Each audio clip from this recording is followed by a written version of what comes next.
Assalamualaikum warahmatullahi wabarakatuh. Halo semuanya. Kami dari kelompok 1 akan memenuhi salah satu tugas mata kuliah bahan tambahan pangan dan regulasi pangan. Sebelumnya, izinkan kami memperkenalkan diri terlebih dahulu. Nama saya Sukmanisa Dicenistopo. Saya Nunia Diwinata. Saya Zalfa Masarahmani. Saya Kansana Elhairani. Saya Andika Persanadoyo. Saya Ina Novitriani. Dan di sini kita akan buat sebuah produk, jadi kalian tonton terus video kita ya. Halo semuanya, jadi di sini saya Sukma Anissa mau wawancara nih sama teman-teman semua tentang suatu produk yang akan kita buat. Penasaran nggak? Tonton terus ya. Halo Kak Kansa dan Kak Ina. Halo. Jadi di sini aku mau nanya nih, bahan tambahan pangan itu apa sih Kak? Tolong dong jelasin ke kita. Jadi bahan tambahan pangan itu yang biasanya disingkat BTP adalah bahan yang ditambahkan ke dalam pangan untuk mempengaruhi sifat dan juga bentuk pangannya. Nah, BTP ini terdiri dari 27 golongan BTP. Di bawah ini golongan BTP. Nah, BTP ini diatur dalam Peraturan Badan Pengawas Obat dan Makanan nomor 11 tahun 2019 tentang bahan tambahan pangan. Nah, for your information, berdasarkan PKB POM nomor 11 tahun 2019, BTP ini tidak dikonsumsi sebagai makanan dan bukan merupakan bahan baku pangan. BTP juga merupakan senyawa zat gizi yang dapat sengaja ditambahkan baik ke dalam pangan untuk tujuan teknologi pada pembuatan, pengolahan, penyiapan dan lain-lain, baik untuk menghasilkan atau mengharapkan hasil pangan yang mempengaruhi sifatnya baik secara langsung maupun tidak langsung. Oh gitu ya Kak, terima kasih atas informasinya. Ya. Halo Kak Andrew.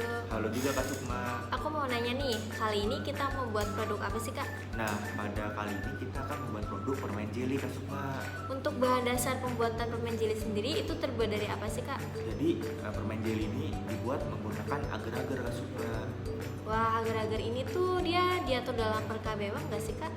Iya Kak Sukma. Jadi agar-agar ini diatur dalam PKB POM nomor 34 tahun 2019, yaitu termasuk dalam kategori 04.0 buah dan sayur, kemudian subkategori 04.1.2 buah olahan, dan subkategori 0.41.2.9 yaitu makanan pencuci mulut bisa berbasis buah, yaitu termasuk dalam makanan pencuci mulut berbasis air flavor buah. Kemudian definisi dari agar-agar ini yaitu bubuk agar-agar atau juga agar-agar tepung atau tepung agar-agar, yaitu merupakan polisakarida berupa tepung yang diperoleh dari ekstraksi rumput laut, alga merah, agarophyta bersifat koloid bila dilarutkan dalam air mendidih dan menjedal bila didinginkan reversible. Habis itu komposisi agar-agar ini terbuat dari 99% agar-agar yang merupakan hasil ekstraksi dari rumput laut. Makanya agar-agar ini masuk ke dalam kategori 04.0 buah dan sayur. Oh gitu ya, makasih ya Kak informasinya. Iya, sama-sama Kak Sukma. Halo Kak Doni. Halo Kak Sukma. Jadi kita kan mau buat produk permen jeli nih. Iya betul. Nah, aku mau tahu dong permen jeli ini dalam PKB POM dijelasinnya kayak gimana sih Kak? Oke, jadi permen jeli yang bakal kita buat ini masuk ke dalam kategori 5.0 ya, yaitu kembang gula atau permen dan coklat. Nah, dari kembang gula itu terbagi menjadi dua jenis, yaitu yang kasar dan yang lunak. Nah, dan pembagian dua jenis kasar dan lunak ini masuk ke dalam subkategori 5.2. Nah, sedangkan produk yang bakal kita buat itu kan permen jeli ya Kak. Permen jeli itu kan teksturnya lunak, jadi masuk ke dalam subkategori 5.2 yaitu kembang gula lunak. Nah, definisi dari permen jeli itu sendiri yaitu permen jeli yang dibuat dari bahan dasar agar, gelatin atau pektin sehingga membuat produk tersebut menjadi kenyal. Nah, jeli agar ini lebih keras dan menyerupai karet dari gelatin, tetapi tekstur dari gelatin ini tergantung dari tergantung dari jumlah gelatin yang digunakan. Dan karakteristik dasar dari permen jelly ini yaitu kadarnya tidak lebih dari 20%. Oh Gitu, gitu, Kak. ya Kak. Makasih ya Kak atas informasinya. Jadi langsung aja kita lihat proses pembuatan permen jelly. Ini adalah bahan dan alat yang kami gunakan untuk membuat produk permen jelly.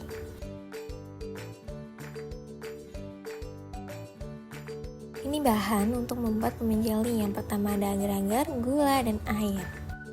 Kemudian ini ada bahan sebagai kontrol, yaitu hanya gula dan air. Langkah pertama, masukkan gula ke dalam panci, kemudian masukkan agar-agar, tambahkan air, dan diaduk-aduk sampai merata, kemudian nyalakan api. Nah, proses pemanasan ini dilakukan untuk merangsang terjadinya pembentukan gel pada agar. Setelah mendidih, matikan kompor dan pindahkan ke dalam loyang. Lalu kita diamkan selama beberapa menit. Untuk kontrolnya, kita masukkan gula ke dalam panci, kemudian tambahkan air. Setelah itu, nyalakan api. Proses pemanasan ini dilakukan untuk menguapkan air yang terkandung dalam larutan gula. Kalau sudah mendidih, matikan kompor dan tuangkan ke dalam loyang. Jangan lupa untuk diratakan ya, agar hasilnya sempurna. Kita diamkan selama beberapa menit. Ini merupakan permen jelly kontrol tanpa penambahan agar, dan ini merupakan permen jelly dengan penambahan agar. Setelah mengeras, permen jelly dengan penambahan agar dipindahkan ke dalam sebuah wadah, kemudian kita beri gula halus sebagai toppingnya. Kemudian kita gulung-gulung.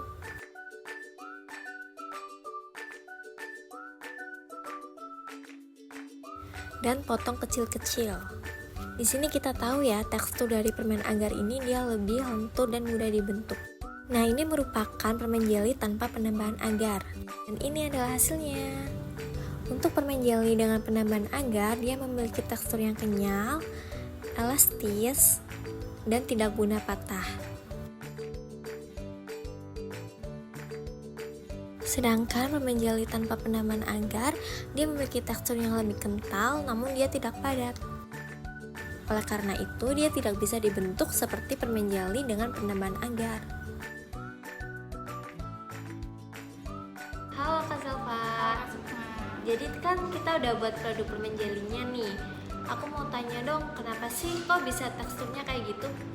Jadi di produk permen jelly ini kan kita tambahin bahan tambahan pangan agar-agar. Nah, bahan tambahan pangan agar-agar ini biasanya itu termasuk komponen hidrokoloid. Nah, itu kita pakai sebagai gelling agent di produk tersebut. Penambahan konsentrasi dari agar-agarnya ini bakal mempengaruhi dari sifat gel si permennya. Kalau misalkan semakin banyak agar-agar yang dimasukkan ke dalam produk, nanti gel yang dihasilkan itu bakal semakin keras. Kayak gitu Kak Sukma. Oh gitu ya. Makasih Kak Zelva. Iya. Nah, itu tadi sebuah video proses pembuatan produk permen jelly berdasarkan KB POM.